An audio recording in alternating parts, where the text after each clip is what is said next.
আসসালামু আলাইকুম রহমতুল্লাহি বারাকাতু। সম্মানিত মুসলমান ভাইয়েরা, আশা করি সকলে ভালো আছেন।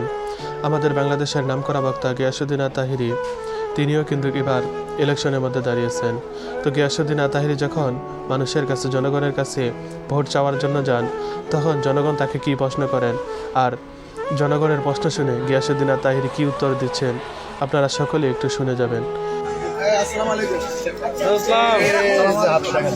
আমি তো ওয়াবি দেখি ভোট দেওয়া যাবে ভাই।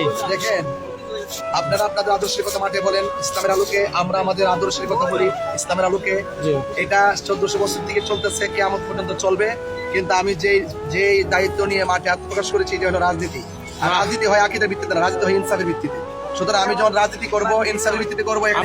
হুজুর, আপনি তো দলিল দিয়ে কথা বলছেন না, যারা ওয়াবি খেসে করা যাবে না। এটা আমার কথা না, এটা দলিল। এটা হলো যাদের আকীদার মধ্যে কোনো বিষয় আমার মতো থাকে। এটা আপনি তো ওইজন, এটা আল্লাহর হাবিব সাল্লাল্লাহু আলাইহি ওয়াসাল্লাম নিজে বলছেন। আপনি তো ওইজন, না আপনি তো ওইজন ওয়াবির জানাজা যখন যেত না, ওয়াবির সাথে তোমার জানাও যেত না, ওয়াবির সাথে যাচ্ছে তখন যাবে না, এগুলো তো আপনি বলছেন না। এটা কেন বলছেন আমি বলবো। বলেন। আপনি যাদের আকীদাতে সমস্যা থাকে, যাদের আকীদায় প্রবলেম, তাদের সাথে যে সম্পর্ক রাখা যাবে না, এটা কিন্তু আমার কথা না, এটা রাসূল সাল্লাল্লাহু আলাইহি ওয়াসাল্লামের কথা। উনার বুড়ো লাগবে না, এটা বুটের জন্য বলছি না, এটা আপনি বুড়ো লাগবে তাইলে মানে আপনি বুঝেন না। না, তাহলে বুটে বেলা লাগবে কিনা হুজুর? একটা আকীদা, আর একটা হলো আপনি মনে করেন রাজনীতি যখন করবেন, রাজনীতিবিদ হবে ইনসাফের ভিত্তিতে।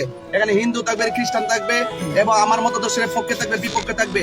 আমি যখন রাজনীতি করব, তখন আমাকে ইনসাফের ভিত্তিতে ধর্ম, বর্ণ, দল, মত নির্বিশেষে সবাইকে নিরাপত্তা দেওয়া হলো প্রতিনিধি দায়িত্ব। এই জন্য রাজনীতির ভাষার সাথে আকীদার কোনো বিষয় আপনি নির্বাচিত হইলে বলে কি ওয়াবির আগে আলাদা করে দিবেন। কেন আলাদা হবে? কেন আলাদা হবে? কেন আপনি তো বলছেন না, অবশ্যই